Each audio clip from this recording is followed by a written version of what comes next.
Okay, this week we'll be looking at there's a lot of, take a step back. I don't know what percent, but a large percent of Agadata is about learning Torah and learning Agadata, which is kind of funny because there's a lot about it, which is just to learn it.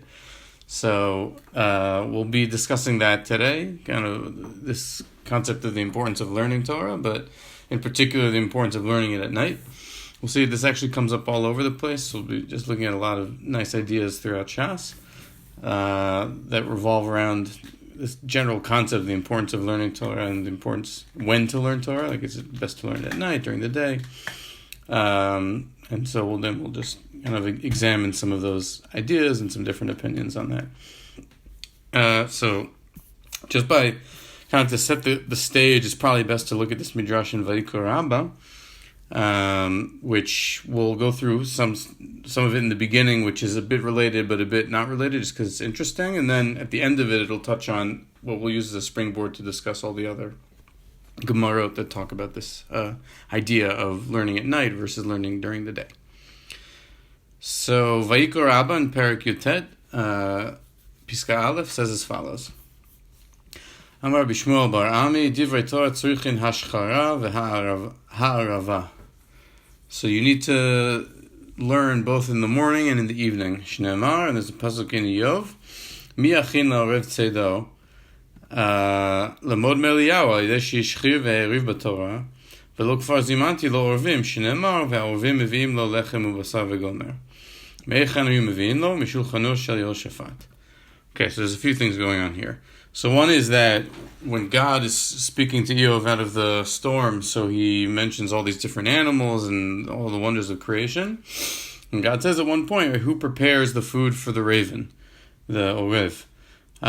So the Midrash says, learn from Eliyahu Navi, because there's a story of Eliyahu Navi where he went off after the failed attempt to bring Bnei Israel back to God with the whole battle against Nevi'e Baal. So he goes off and he doesn't have any energy to go on. And God brings these ravens that come bring him bread and meat. And those, they sustain him. The ravens sustain Eliyahu. It's a miracle that they come and bring him his food. And Midrash says, where do they bring it from? From the table of Yehoshaphat, the king. The basic idea, though, being that the ravens are the ones who because Eliyahu learned Torah all the time, like both in the morning and in the evening. So he was zocheh to have this miracle done for him by the Orvim. The Midrash continues, Amar Bishmuel bar Ami, Divrei Torah tzurichin hashchara v'ha'arava. Okay, so this is just a repetition of what we just said, that the words that learning Torah, it's required in the morning and the evening. And then the Midrash asks kind of rhetorically, but parnasah minayin? If a person is learning in the morning and in the evening, so how's he going to make a living? The answer is miyachin la'orev tzedo.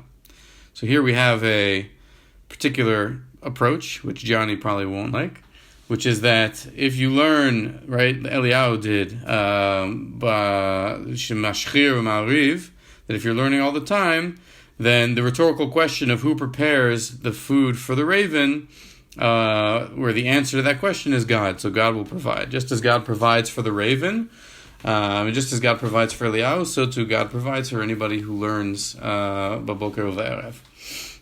And then it continues and says something interesting. Kachim en adam na'asa achzari al gufo ve'al banav ve'al beito ka'orev hazeh eino zocher lidivrei Torah. So here what I think this means is that similar to a raven, if a person does not make himself cruel on his body and on his children and on his home, like a raven, he will not be zochet to words of Torah.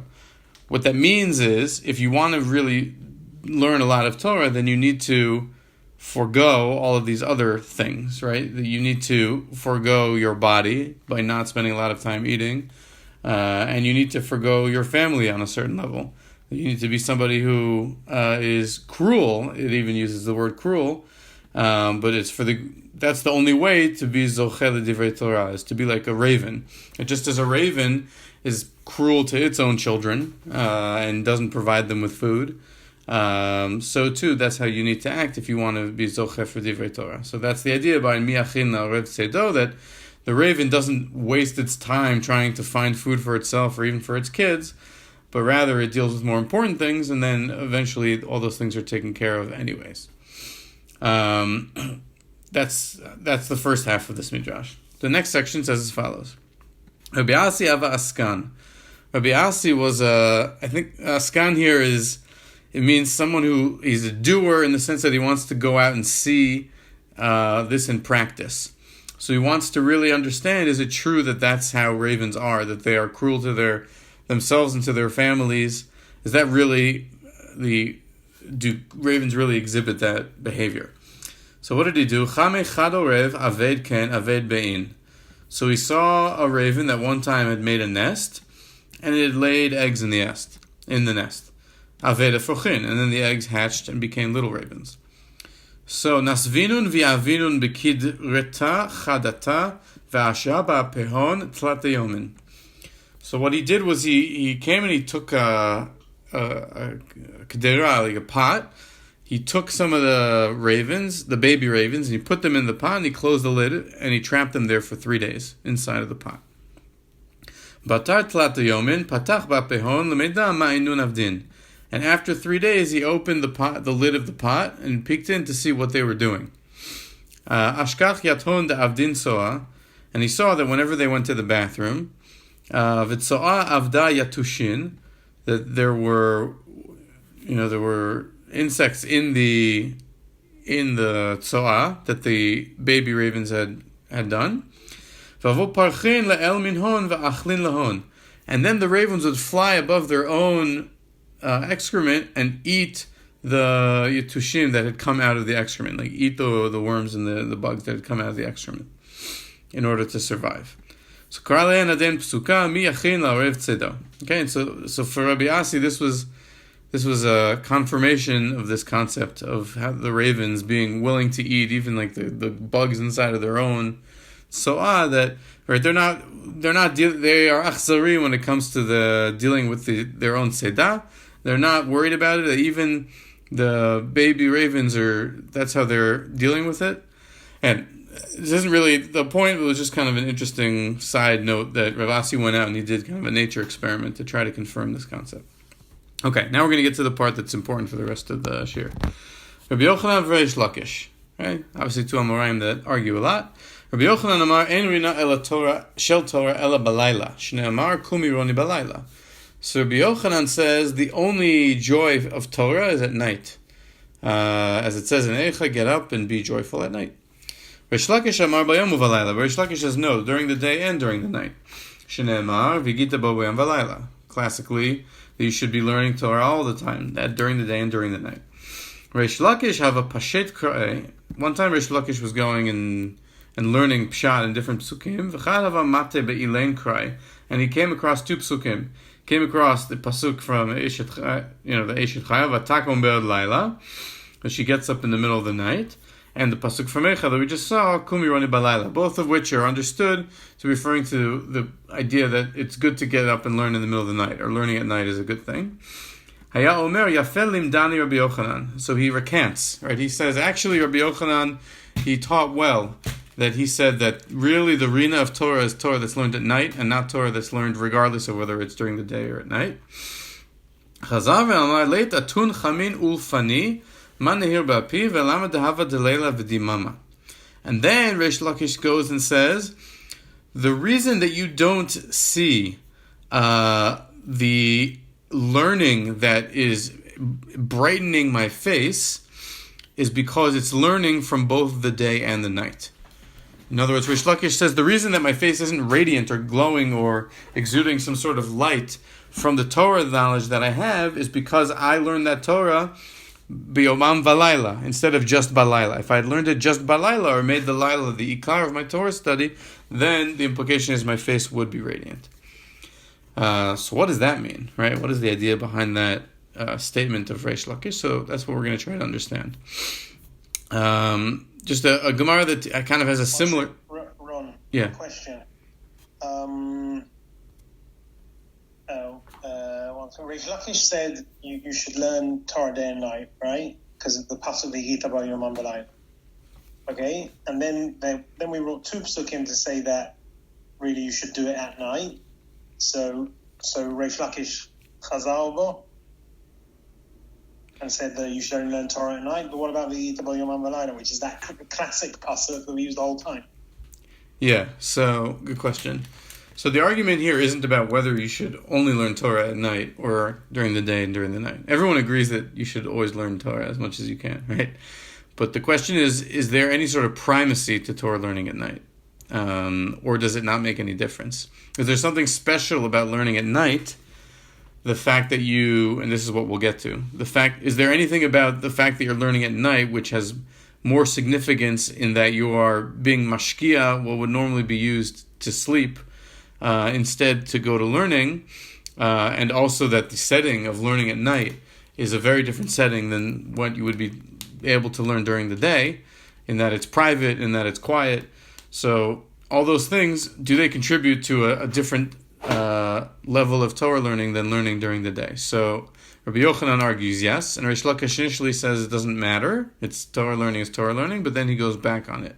And we'll see shortly some other statements of Reish Lakish where he seems to corroborate his own approach that he later accepted. In other words, that we'll go and explain what the reason why Torah learning at night is advantageous. Put it that way. Do any of these sources indicate what they mean by night? Is it just in the evening? Is it all night? Is it in the middle of the night? Is there any specification there? It means night when it's dark. What time of the night? I know there's other discussions about the Ashmoret. All right, do you learn? What is it? Kumironi b'Layla b'Rosh Hashmurot. Right, that's the continuation of the pasuk. Right.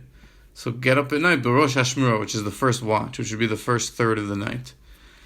We learned, I think, back when we were doing the Ein Yaakov and Yevamot, that there was this whole idea of getting up in the middle of the night. That David HaMelech used to get up in the middle of the night when his harp would blow from the north wind, and then he would learn until the morning came. So I think there's different ideas. There's also some agadatot on when you should learn at night that we skipped, that are actually on the previous daf, where it talks about what God does. It's actually pretty crazy. I got it. It says it divides up the day into 4 sections. The first 3 hours of the day, the second 3 hours, third 3 hours, fourth. So, and it says God does something different in each of those, and then at nighttime he also does something different, and one of those slots is allocated to Torah learning. Did you see, just to conclude this line of questioning, did you see anything that resembles our current practice of Tikkun Leil Shavuot, which is mamash, dusk to dawn, learning, without a break? Is there any indication of that being a minhag at the time? On a random night versus Shavuot? Yeah, not for Shavuot specifically. When they talk about learning at night, does anybody say, yeah, my minhag to study all night, or something like that? I'm not familiar with that. Okay. Ron, if I understood you correctly, you were saying that the one of the reasons why they said learning at night was better was that you were, instead of sleeping, you were learning, which is like or whatever, no? I was jumping the gun a bit. That might be one of the reasons. Then what's the difference? Like, most people, and Eshavaraki, aren't going to bed at 8 o'clock in the evening when it's already dark. So, like, what's the difference between learning at 8 p.m. or 8 a.m.? I think you're right. So, what do you mean? If I understand correctly, you're asking really what Reish Lakish initially held, which was that there isn't really any difference. And then we need to try to understand why learning at night is something special. So I guess to answer your question is hold that thought. We'll try to explore it. We'll see maybe some ways to understand it. What about it is unique or better in some way? It's a good question. That's what I want to address. Cool. Okay. There's a similar Gemara in Eruvin that I just wanted to quote quickly, where it says, Amar of Yehuda, Lo ibri leila ela l'shinta. So Yehuda says the only reason night was created was to sleep during it. So he is a fan of sleeping. But then, Amar Reish Lakish, lo ibris sehara ela legirsa. Reish Lakish said the only reason the moon was created was to provide moonlight that a person could study using. Right? Because obviously this is pre-electricity, and you could use the moonlight, I guess, to learn. So Reish Lakish said that's the only reason the moon was created. So obviously the implication is that the night in general is a time for learning. Amri Leil Rabbi Zera mechadedan shmatach. They said to Rabbi Zera, you are really sharp, you know your stuff, you're bitam chacham. Amr lehu dima meininhu. My learning is from the day. As I don't learn at night, my primary learning is during the day, and that's how I've amassed the wealth of knowledge that I've amassed. So here in Eruvin, we see that Reish Lakish seems to be the great advocate of learning at night, in contrast to Rav Yehuda and Rabbi Zera, where Rabbi Zera seems to say, I've amassed my learning during the day, so it's not that night is special or better. And Rabbi Yehuda says, Bichlal, nighttime is for sleeping. So Reish Lakish here is the one who's saying that the nighttime is a time to learn. So again, he's consistent with what his eventual conclusion is from the Midrash and Vayikra Rabbah. We still need to understand what's motivating it. So that's where we go back to actually our Gemara, which is part of the solution to this question, where we'll skip to the second line here. Amar Reish Lakish, Kol העוסק בתורה בלילה, הקדוש ברוך הוא מושך עליו חוט של חסד ביום, שנאמר יומם יצווה השם חסדו ובלילה שירו עמי. So anybody who learns at night, God will draw down a cord of kindness for that person during the day, if they learn at night. As it says in this pasuk, that Hashem commands His chesed during the day, and at night His song is with me. Ma tam yomam yitzaveh Hashem chesdo. Why is God commanding His chesed during the day? Mishum de balayla shiro imi. Because I'm singing to Him at night, and Shira is Torah. Okay, and then Ikadamre is slightly different version. Reish Lakish kol osek b'Torah ba'olam hazeh hadome lalayla. So anyone who learns Torah in this world, which is like the nighttime, because Baruch Hu moshech alav chut shel chesed ba'olam haba hadome liyom. Etc.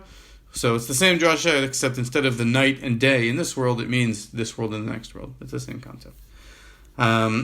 So here we see Reish Lakish saying that if a person learns at night, he receives a chut shel chesed from God.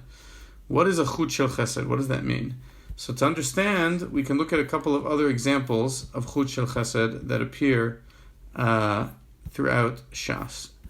So, did I bring the other ones here? No, I did. It's earlier. Here's one example. In Tamid, Perek Chavchet, Daf Chavchet, excuse me. Amar Rabbi Shmuel bar Nachmani, Rabbi Yonatan, Kol mochiach et chaveiro l'shem shamayim, zocher lechelko shel HaKadosh Baruch Hu, shneamar mochiach adam acharai. So anyone who rebukes his friend, but for the sake of heaven, is zochet to receive a portion of God.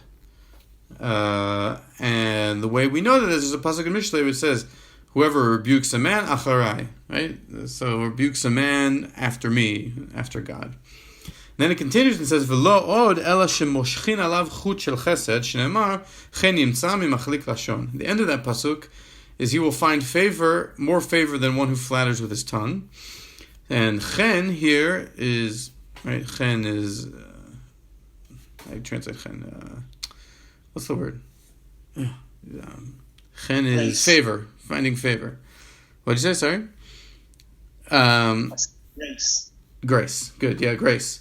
So here, this chut shel chesed is learned out from this concept of chen, that this person who rebukes another person, l'shem shamayim, will receive a chut shel chesed from above, which is favor. In other words, the idea obviously being that if you think if I rebuke a friend of mine, so then that can cause antagonism, but in order to combat that antagonism, I receive a chut shel chesed from above, where I will find grace in the eyes of other people. And so if I'm doing it for the right reasons, eventually it won't lead to hatred and antagonism, it will actually lead to me having favor found in my eyes. Another example of where this concept of chut shel chesed comes up is actually quoted here in the Maharsha, and this is an interesting one. So the Maharsha says, what does it mean chut shel chesed in our Gemara? לפי שמדרך המנדד שינה בלילה, שיהיו פניו זועפות ביום. So, it's the way of the world that somebody who can't sleep at night or doesn't get any sleep, right? Vatidad shnati me'enai is what Yaakov says when he's arguing with Lavan, that he worked really hard. So, someone who does not get any sleep at night, so panav zofot bayom. He has bags under his eyes, his face is all dark. You can tell when somebody has not gotten a good night's sleep. You can see it on their face. They look miserable, right? And so, Amar ba'osek b'Torah u'menaded shnato b'layla, HaKadosh Baruch Hu moshech alav chut shel chesed, shu me'irat panim bayom. Ki hi mimidat ha'chesed, ka'amur la'aserim galim, ki lo lam chasdo. So the Maharsha says that's what it means, a chut shel chesed, that a person who's, and we talked about this before, a person who's learning Torah at night to the point where he isn't sleeping and instead he stays up to learn.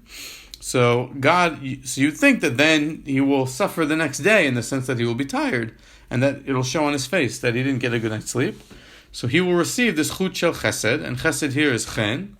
All right, and so in this context, the Maharsha is interpreting it to mean meirat panim, that his face will look radiant and glorious, just as the pasuk says, by God, le'oserim dalim kilu lam chasdo, that God made the great luminaries because kilu lam chasdo. So here we have a connection of chesed and light.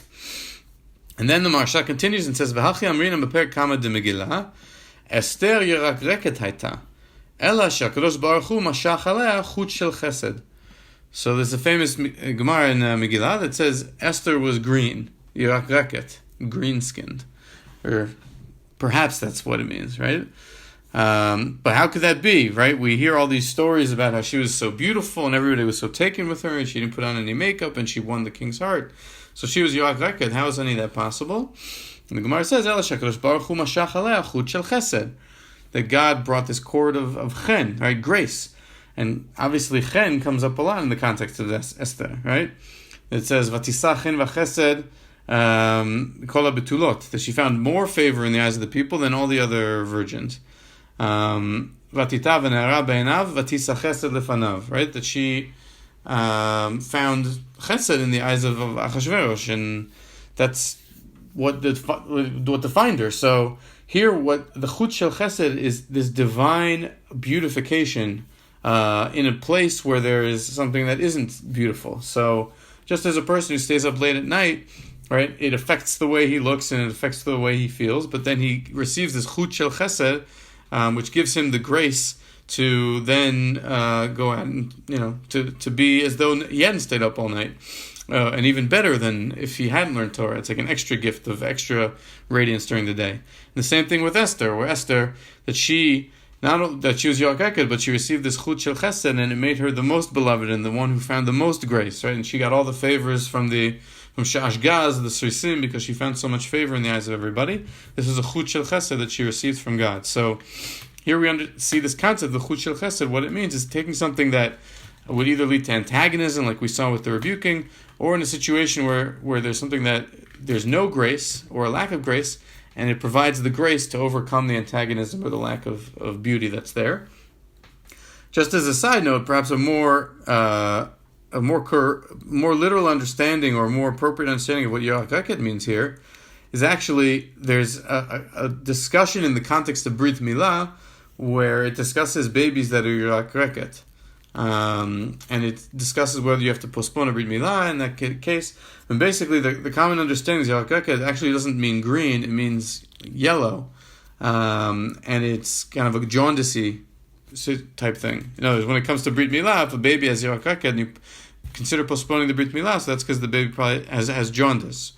And so the way to interpret it here isn't right. The way people understand Yoach is because her name was Hadassah. Right, her Hebrew name was Hadassah, and she was literally green like a Hadass. But perhaps the more simple understanding of this is just that her skin was not beautiful. Right, she was Yoach. She did not look so stunning. But then she received this chut shel chesed, which is how she was matzachein in the eyes of everybody who saw her. So that's how the Maharsha understands it. And to tie it back to Reish Lakish, now we understand when Reish Lakish said in the Midrash in Vayikra Rabbah that he said, the reason none of you see my face being radiant from my Torah learning is because my Torah learning was from the night and during the day. And we said, what does that mean? Well, now we understand, because his Torah learning was from the night and during the day, so he didn't receive the Zchut Shel Chesed that he himself says you only receive if you learn Torah, or primarily learn Torah at night, where you receive the Zchut Shel Chesed, which means that your face lights up, right, and you look lively, etc., etc. And so that's something that helps us understand maybe what Reish Lakish was referring to.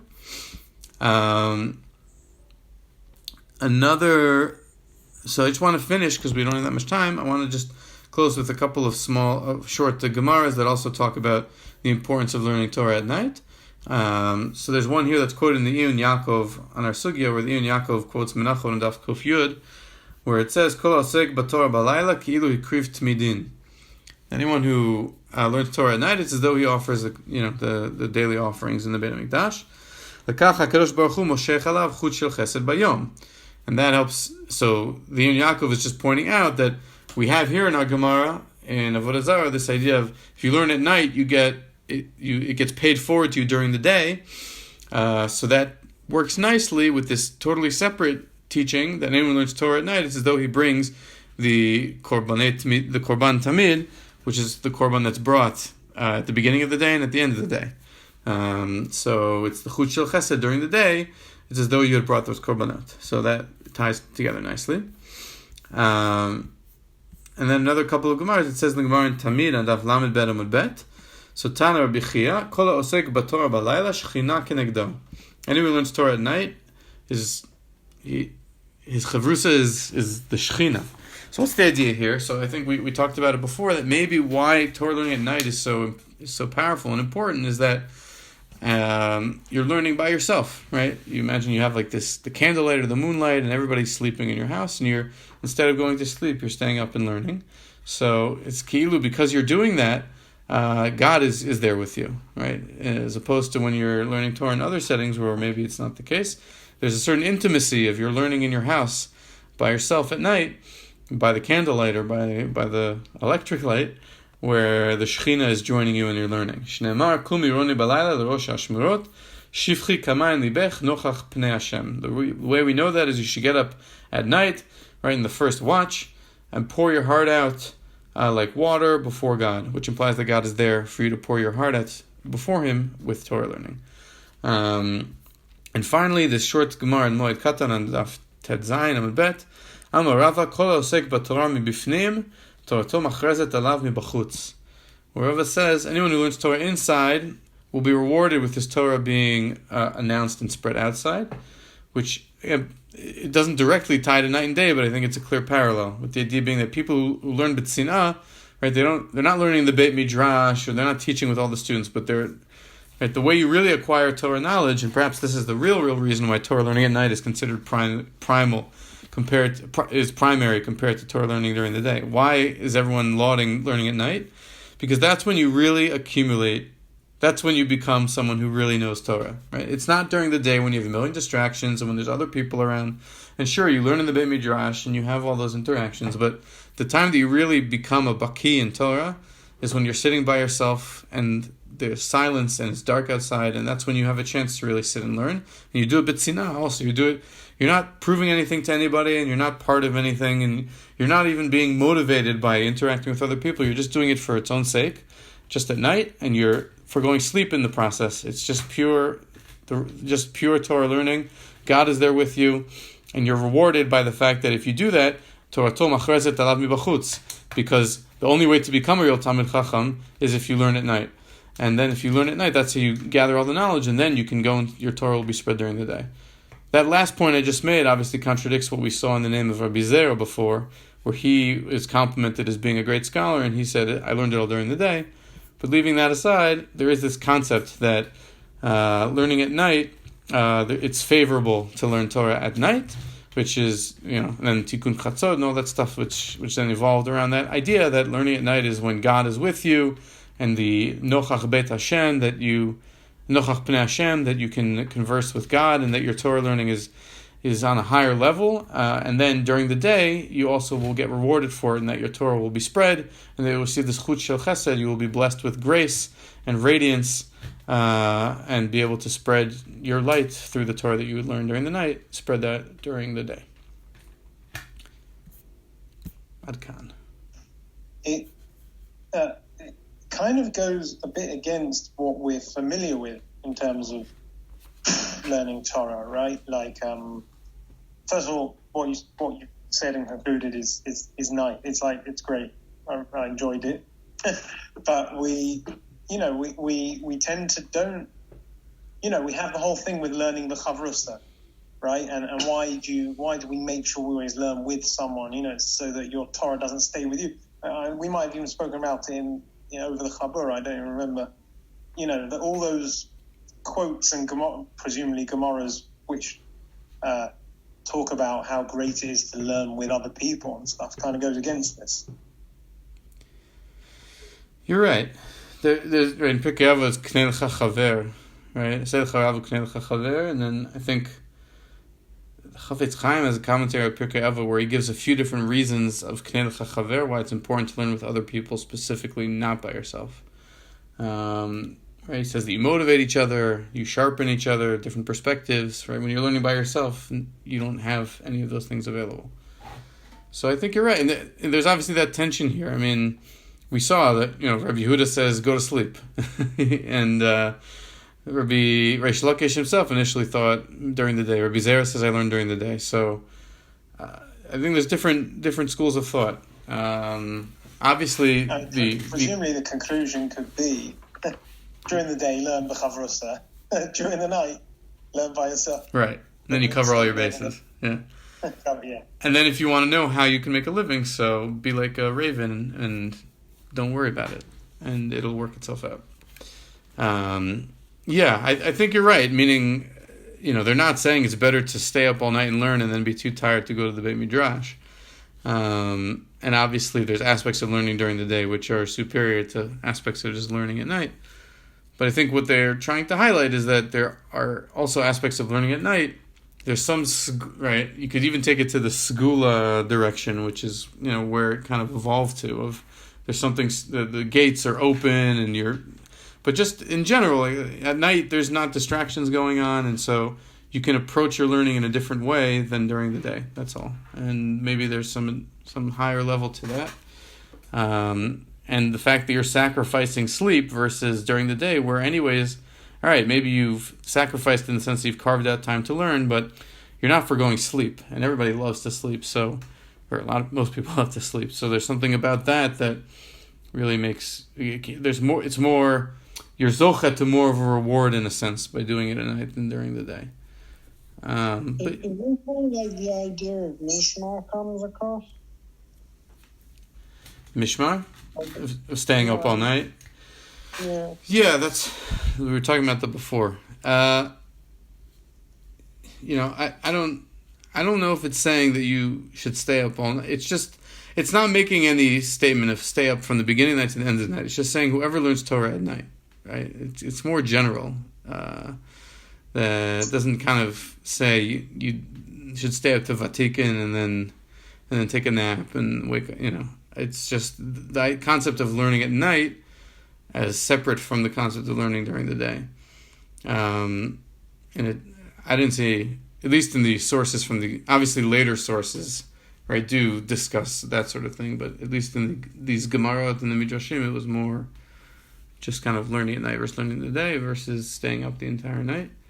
I mean, there's again, going back to what we said before, right, with David HaMelech, that he woke up at Chatzot, and the Gemara says, and he stayed up from Chatzot until the sun came up. And that was something that was, said in an admirable way. So you have like an example of like the idea of staying up most of the night. Like I said before, there's Gemara that talks about God, how during the day for 3 hours he learns Torah, and then there's a parallel night, like the last watch of the night, where God is learning the whole time. And so that it even says there that he learns with the Tinokot Shel Beit Rabban, which is a pretty powerful concept. That that God learns Torah with the children who didn't make it to an age where they were able to learn Torah. So it's as Kiviyachol, God learns Torah with them. Like he dedicates the last, fourth of the night to learning with those babies who were, killed or died before their time. So, I mean, I don't know if that directly relates to this, but yeah. Interesting, like in yeshivas, like night seders, A big deal. It's not like that. Like morning seder is the main seder generally. Yeah, that's fair. You're right. Right. Even the post. It's not like people are against learning Torah during the day. Obviously, it's still good to learn Torah during the day. Right. It's just interesting that night seder in yeshiva is optional. Yeah, I guess I don't know how it is in the yeshiva you went to, but like during the day they did biyun, and then at night they did bikiyut. Right, it's like a different level of or different style. But, yeah. But yeah, I think like we were saying, there was a general recognition that night seder is important, right? That you should learn at night as well. Maybe for the reasons like Barosh Hashmurot, which is the first third of the night, and that's when night seder falls out. I'm not sure. I mean, you can kind of also wrap everything under the larger umbrella of like, it's always good to learn. So if you're in yeshiva, you're just going to learn all the time because that's why you're there. But yeah. Another way to understand this, I just want to say one other thing after this comment that I'm about to say. Another way to understand this is that it's not in Eruvin at least. Right, we tried to tie this Gemara in Eruvin about Rav Yehuda says nighttime is for sleep. Rabbi Zera says I learn during the day. Rish Lakish says learn at night. We tried to tie that into the larger discussion that we were having about like when the best time to learn is. But it could be the Gemara in Eruvin should be read in a silo of different rabbis just testifying to like what time they are best for. Right, like everybody knows there's morning people and night people. Right, usually with spouses they don't match up, right? One person's a night person, one person's a morning person. So it could be that Rav Yehuda, when he says Lo ibri leila ela shinta, he could just be saying I'm not a night person, right? So like he's kind of putting it in that term. And Rabbi Zera as well says like I'm sharpest during the day, and at night is when I want to get my beauty sleep. And they're not making like a larger kind of meta discussion about if what the benefits of learning at night during the day are, but maybe also recognizing that different people are able to learn at different times and different kind of level of alertness and sharpness. That's just something I thought of now. I don't know if that even makes sense. But the other thing I wanted to kind of just note as a side note is this whole imagery of chut shel chesed coming down during the day is actually it has Kabbalistic overtones. Like I was familiar with Arizal's whole philosophy about how does the world exist when God is everything and everywhere and fills all reality and is infinite. So how can you have a material world? So the whole paradox of Tzimtzum, that God withdrew and created a vacuum, and then a ray of light went into the vacuum, and that ray of light is all of existence that we know of, and it's constantly sustained from this Or Ein Sof that comes in through the Halal that God created when He withdrew. So there's kind of precursors to that concept of this idea of this Chut Shel Chesed. HaKadosh Baruch Hu Moshech Alav Chut Shel Chesed Bayom is this emanation of Chesed, which is one of the Sefirot. Again, I don't want to get too off track, but this idea that Chesed emanates down into the world and fills the world with Chesed, with existence, is something that also in later Kabbalistic works, takes on kind of a whole nother level of significance, which isn't necessarily what Rish Lakish means here, but it's just something that's worth noting. And then the idea being that if you learn Torah, so then you are somehow playing a role in the cosmic maintaining of creation, right? Anybody who learns Torah at night, so then that keeps the Or Ein Sof from, continuing to maintain creation, etc., etc. Anyway, that's good enough. Shkoyach.